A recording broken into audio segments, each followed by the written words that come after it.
students, this is introduction part of exercise 7.4. This exercise based on the combination, chapter 7 permutation and combination. तो बच्चों देखिए combinations क्या है. इससे पहले हम लोगों ने permutations के बारे में स्टडी किया था. permutations क्या था? अरेंजमेंट ऑफ एन ऑब्जेक्ट, यानी ऑब्जेक्ट दिया रहता था और उसका अरेंजमेंट करते थे. ऑब्जेक्ट को हम लोग अरेंज करते थे. But in the case of combinations क्या है? Combination means selection of an object. क्या है कॉम्बिनेशन? क्या होता है? ऑब्जेक्ट्स के सिलेक्शंस को हम लोग करते हैं. सपोज हमने ले लिया let A B C three object हमारे पास हैं and we want to select two object out of three. Suppose हम इस थ्री में से टू ऑब्जेक्ट को सेलेक्ट करना चाहते हैं, तो हम कितने तरीके से सेलेक्ट कर सकते हैं? ए और बी को सेलेक्ट कर सकते हैं, बी सी को सेलेक्ट कर सकते हैं. ए बी या बी ए ये सेम हुआ, तो हम ए बी या बी ए में से किसी को सेलेक्ट कर सकते हैं. उसी तरह से बी सी और ए सी. तो इससे ये क्लियर हो जाता है कि here order is not important. तो इस केस में, सिलेक्शन के केस में क्या है?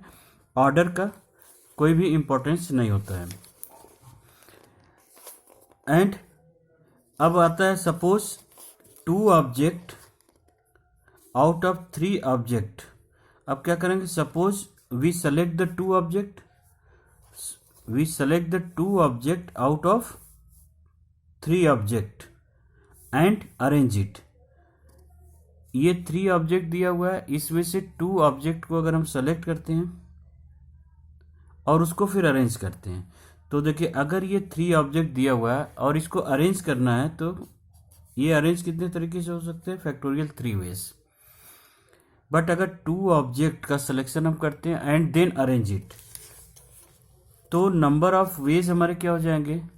सिलेक्शंस करने के लिए सिंबल हमारा सी है कॉम्बिनेशन का, तो थ्री में से हमने टू का सिलेक्शन किया, तो उसको हम इस तरह से सिंबल में शो करते हैं 3C2 इनटू टू ऑब्जेक्ट को फिर हम अरेंज करेंगे, तो ये क्या होगा? फैक्टोरियल 2 वेज में अरेंज हो जाएंगे.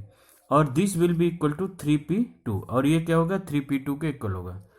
सो students, we can say that if suppose let I have n object, हमारे पास एन ऑब्जेक्ट दिए हुए हैं और सेलेक्ट करने हैं मुझे आर ऑब्जेक्ट को at a time. I have n object and select r object at a time and arrange it. तो नंबर ऑफ परम्यूटेशंस क्या होगा? NPR होगा, और ये NPR इक्वल होगा हमारा NCR equal to factorial R. तो ये एक रिलेशन भी है कॉम्बिनेशन और परम्यूटेशन का. और हमको पता है कि NPR किसके इक्वल होगा? Factorial n divided by factorial n minus r. This will be equal to factorial NCR into factorial R. अब हमने क्या किया? NCR इक्वल टू क्या हो गया? Factorial n divided by factorial R into factorial n minus R. तो NCR का हमारा फॉर्मूला क्या हो गया? NCR equal to factorial n divided by factorial R into factorial n minus R. अब कुछ इंपॉर्टेंट फॉर्मूला है जिसका कि हम लोग कॉम्बिनेशन के क्वेश्चन को सॉल्व करने में यूज करेंगे. सपोज स्टूडेंट्स अगर दिया हो NC0, तो उसकी वैल्यू क्या होगी? 1 होगी. और NCN दिया हुआ है तो भी उसकी वैल्यू क्या होगी? 1 होगी. अगर NCR गिवन है तो वो इक्वल होगा NCN माइनस R के. ये इंपॉर्टेंट रिलेशन है. NCR equal to NCN minus R. For example suppose अगर ये दिया हुआ है 10C8, तो हम इसको 10C2 करके भी सॉल्व कर सकते हैं, या 10C2 दिया हुआ है तो हम 10C8 के फॉर्म में भी कन्वर्ट करके सॉल्व कर सकते हैं. ये दोनों की वैल्यू क्या होगी? सेम आएगी. स्टूडेंट्स, मोस्ट इंपॉर्टेंट रिजल्ट है हमारा ये. अगर NCA इक्वल है NCB के, so this implies A equal to B होगा एंड N की वैल्यू क्या होगी? A प्लस B के इक्वल हो जाएगी. अब एक थ्योरम है कहता है कि prove that n C r equal to n C r minus one, this will be equal to n plus one C r. यानी यहाँ पे एन सी आर है, फिर आर में वन कम, तो ये किसके इक्वल हो जाएगा, n plus one C r के। तो इसका प्रूफ हम लोग देख सकते हैं, एलएचएस पार्ट हमने ले लिया, n C r plus n C r minus one, तो इसको लिख सकते हैं factorial n divided by factorial r factorial n minus r plus factorial n divided by factorial r minus one into factorial n minus r minus one. अब इसको थोड़ा और solve करते हैं, तो factorial n divided by factorial r into factorial n minus r as it is, plus इसको थोड़ा solve कर लेते हैं, तो ये हो गया factorial n divided by factorial r minus one, और ये क्या होगा factorial n minus r plus one. अब इसको थोड़ा अरेंज करते हैं हम लोग, तो यहाँ पे हमारा आ जाता है फैक्टोरियल एन, और फैक्टोरियल आर को हमने ब्रेक कर दिया, फैक्टोरियल आर माइनस वन, और ये factorial n minus r as it is. अब यहाँ पे हम लिखते हैं factorial n divided by factorial r minus one into यहाँ से n minus r plus one को हम बाहर ले लेते हैं, तो n minus r plus one अगर यहाँ से हट जाता है तो ये हो गया फैक्टोरियल एन माइनस आर। तो हमने कॉमन ले लिया factorial n divided by factorial n minus r minus one and factorial n minus r, तो ब्रैकेट में हमारा ये पार्ट होगा। अब हम इसको सॉल्व करेंगे,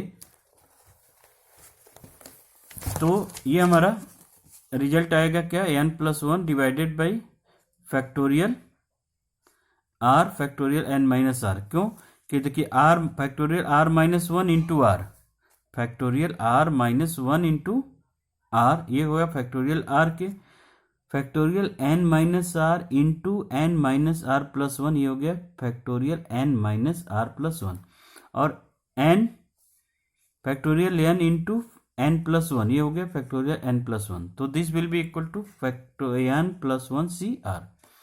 now students let us see the example of NCERT book.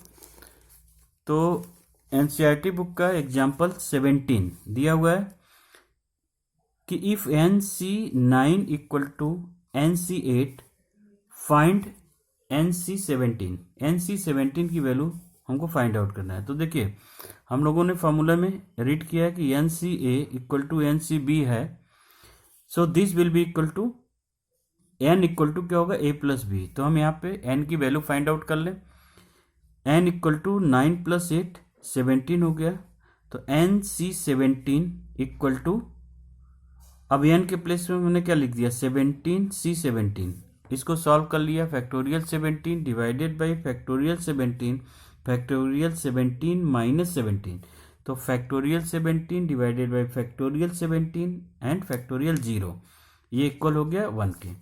Now students see the example 18। Example 18 में गिवन है कि a committee of 3 person is to be continued from a group of 2 men or 3 women, in how many ways can be done। तो 3 persons की committee हमको form करनी है जबकि हमारे पास 2 men और 3 women है, तो ये कैसे पॉसिबल होगा। उसके बाद फिर कह रहा है how many this committee would consist 1 man and 2 women, और इसी कमेटी को हमको फॉर्म करने हैं, बट रेस्ट्रिक्शन है कि 1 मैन और 2 वुमेन होनी चाहिए। तो पहले कह रहा है कि कितने तरह से हम इसको फॉर्म कर सकते हैं। तो जनरली अगर हम कहें तो फर्स्ट केस में क्या होगा, रिक्वायर्ड नंबर ऑफ वेज, यानी 5 में से 5 टोटल हमारे पास क्या होंगे 2 मैन और 3 वुमेन, तो टोटल नंबर ऑफ पर्सन क्या हो गए 5। 3 पर्सन्स की कमेटी बनानी है, यानी सेलेक्ट हमको 3 मेंबर्स को करने हैं। तो हम क्या करेंगे, इस 5 में से किसी भी 3 को चूज कर सकते हैं, वो 2 मैन और 1 वुमेन हो सकती हैं, या 3 वुमेन हो सकते हैं, या 2 वुमेन और 1 मैन भी हो सकते हैं। तो ये हो गया 5C3। अब इसको हम सॉल्व करेंगे तो x की वैल्यू क्या हो जाएगी 10। तो 10 तरीके से हम इसका सिलेक्शन कर सकते हैं। सेकेंड केस में जो कह रहा है कि form a committee of 1 man and 2 women. तो हमको ऐसा सिलेक्शन करना है कि 1 मैन और 2 वुमेन की कमेटी फॉर्म हो।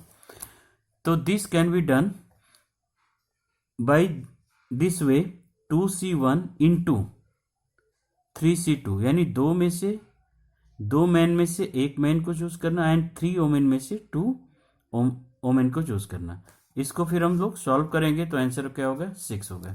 Now students see the example 19। ये थोड़ा इंपॉर्टेंट क्वेश्चन भी है, प्लेइंग कार्ड से रिलेटेड क्वेश्चन है। तो वहां पे दिया हुआ है what is the number of way of choosing 4 card of from a pack of 52 cards in how many this. तो पहले तो ये कह रहा है कि कितने नंबर ऑफ सिलेक्शन के वेज होंगे, सिलेक्शन के कितने नंबर ऑफ वेज होंगे 4 कार्ड चूज करने के 52 कार्ड्स में से। तो number of ways for choosing 4 cards from a pack of 52 playing cards, this can be done 52C4, यानी ये हो गया number of ways for choosing 4 card from a pack of 52 playing card. तो ये हो गया हमारे 52C4। अब इसको हम सॉल्व करेंगे और इसका रिजल्ट फाइंड आउट कर लेंगे, आपका आंसर आ जाएगा। अब यहाँ पे कुछ कंडीशंस दिए हुए हैं, उसके बेस पे चलते हैं। तो पहले 52 कार्ड्स प्लेइंग कार्ड्स में हमारे क्या होते हैं, 13 क्लब, ये सेम सूट के हुए, 13 club, 13 spade, 13 heart and 13 diamond. तो फर्स्ट पार्ट में उसने कहा कि 4 कार्ड ऑफ सेम सूट, एक ही तरह के जो है हमको कार्ड को चूज करने हैं 4 कार्ड्स को। तो रिक्वायर्ड ऑफ नंबर्स क्या हो सकते हैं, या तो ये 4 के 4 क्लब हो सकते हैं, तो 13 में से 4 चूज करेंगे, या 4 के 4 क्या होंगे, स्पेड हो सकते हैं। आर वर्ड आ रहा है तो प्लस हम लगाएंगे, तो 13C4। आर 13 हर्ट्स में से हम 4 चूज कर सकते हैं, आर 13 डायमंड में से 4 कार्ड चूज कर सकते हैं। अब इसको हम सॉल्व करेंगे तो क्या होगा, 4 इंटू 13C4। अब इसको हम सॉल्व कर लेंगे कॉम्बिनेशन का फॉर्मूला लगा करके, तो ये होगा 2860। नाउ स्टूडेंट्स सेकेंड पार्ट में कर रहा है कि 4 cards belongs to 4 different suit. तो 4 डिफरेंट सूट के जो है हमारे कार्ड्स होने चाहिए, यानी वो एक क्लब के, एक स्पेड के, एक हर्ट और एक डायमंड। तो ईच टाइप्स जो है हमारे कार्ड्स कितने होते हैं, 13 तो यहाँ पे क्या होगा, 13C1 into 13C1 into 13C1 and again into 13C1। 4 के चारों डिफरेंट हो गए हमारे। अब इसको हम लिख सकते हैं 13 इंटू 13 इंटू 13 इंटू 13। इसको सॉल्व करें तो ये आएगा, ये होगा 13⁴। नाउ स्टूडेंट्स थर्ड केस भी कर रहा है number of ways for choosing the face card. तो देखिए हमको पता है कि total face card playing card में कितने होते हैं, 12 होते हैं। तो 12 कार्ड में से हमको 4 कार्ड चूज करने हैं। तो ये क्या हो गया, नंबर ऑफ वेज क्या हो गया, 12C4। अब इसको हम सॉल्व करेंगे, factorial 12 divided by factorial 4 and factorial 8, 12 minus 4। तो ये हो गया सॉल्व करने के बाद 495। नाउ स्टूडेंट्स इसका फोर्थ पार्ट हम देखते हैं। फोर्थ पार्ट में बोला है 2 are red cards and 2 are black card. तो देखिए टोटल रेड कार्ड हमारे पास कितने हैं, डायमंड और हर्ट, ये रेड कार्ड होते हैं। तो ये 26 हुए, तो 26C2, ये 2 कार्ड हो गए रेड के। और क्लब एंड स्पेड हमारे पास क्या है, ब्लैक कार्ड होते हैं। तो ये 26C2 ब्लैक कार्ड चूज करने के तरीके हो गए। इसको फिर हम सॉल्व करेंगे, इसका आंसर आ जाएगा। तो इसको कैलकुलेशन आप खुद से कर लीजिएगा। नाउ फिफ्थ पार्ट में बोला है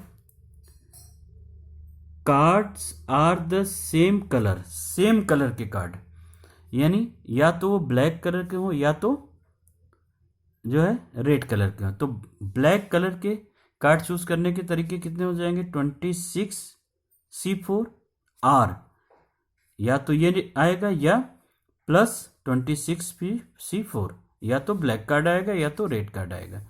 तो इसको सॉल्व करेंगे तो क्या होगा, 2 × 26C4। अब इसको सॉल्व करेंगे, हमारा रिजल्ट आ जाएगा।